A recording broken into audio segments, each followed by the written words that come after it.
Hi అండి అందరికీ. ఈరోజు మన వీడియోలో పెసర పునుగులతో కర్రీ చేయబోతున్నాం.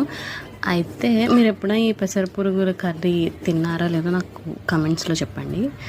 సో ఈరోజు మార్నింగ్ నేను పెసర పునుగులు వేసాను, అవి కొన్ని మిగిలినాయి. సో వాటితో కర్రీ అనమాట. ఫస్ట్ నేను ఏం చేశానంటే ఆయిల్ వేసుకొని ఆనియన్స్ వేసాను అండ్ అట్లానే కొంచెం జింజర్ గార్లిక్ పేస్ట్, సాల్ట్ కూడా వేసి మంచిగా అవి బ్రౌన్ కలర్లో వచ్చేంత వరకు ఫ్రై చేసుకున్నాను అనమాట.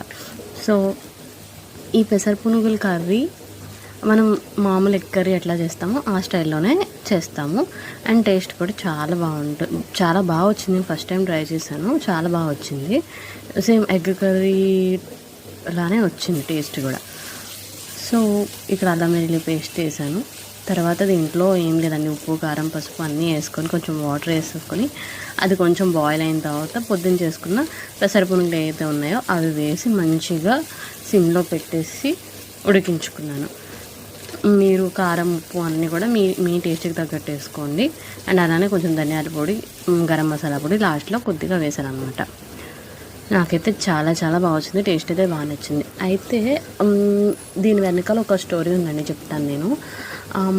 నేను చిన్నప్పుడు మా ఇంటి దగ్గర ఉన్నప్పుడు మాకు ఇలా పెసర పునుగులని మొరమరాలు ఇట్లా చాలా ఐటమ్స్ ఇంటికి తెచ్చి అమ్మేవారు. అయితే ఆ పెసర పునుగులు ఒకసారి నేను తిన్నాను అనమాట.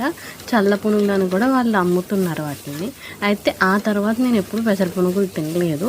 నాకు ఎందుకో నార్మల్గా తినాలనిపించి ఇంట్లో ట్రై చేశాను పెసర పునుగులు. కాకపోతే అవి నాకు కొంచెం గట్టిగా వచ్చినాయి. టేస్ట్ అయితే చాలా బాగుంది కానీ గట్టిగా వచ్చినాయి. నేను మామూలుగా అప్పుడు కొన్నప్పుడు నా చిన్నప్పుడు తిన్నవి కొంచెం అవి మెత్తగా ఉన్నాయి పెసరపప్పు పునుగులు.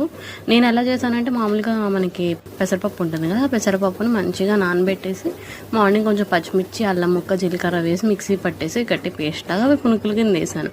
నాకు ఈ పెసర పునుగులు ఏమైనా ఇంకాసేపు ఆ పిండిని నానబెట్టాలా లేదా ఏమైనా వంట సోడా వేసేయాలా ఏంటి అన్నది కామెంట్ సెక్షన్లో చెప్పండి. నాకైతే కొంచెం గట్టిగా వచ్చినాయి, టేస్ట్ అయితే బాగుంది.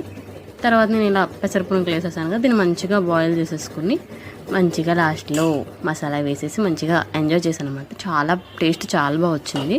మీరు కూడా ట్రై చేయండి. ఎట్లా ఉందో నాకు కామెంట్ సెక్షన్లో చెప్పండి ట్రై చేసి.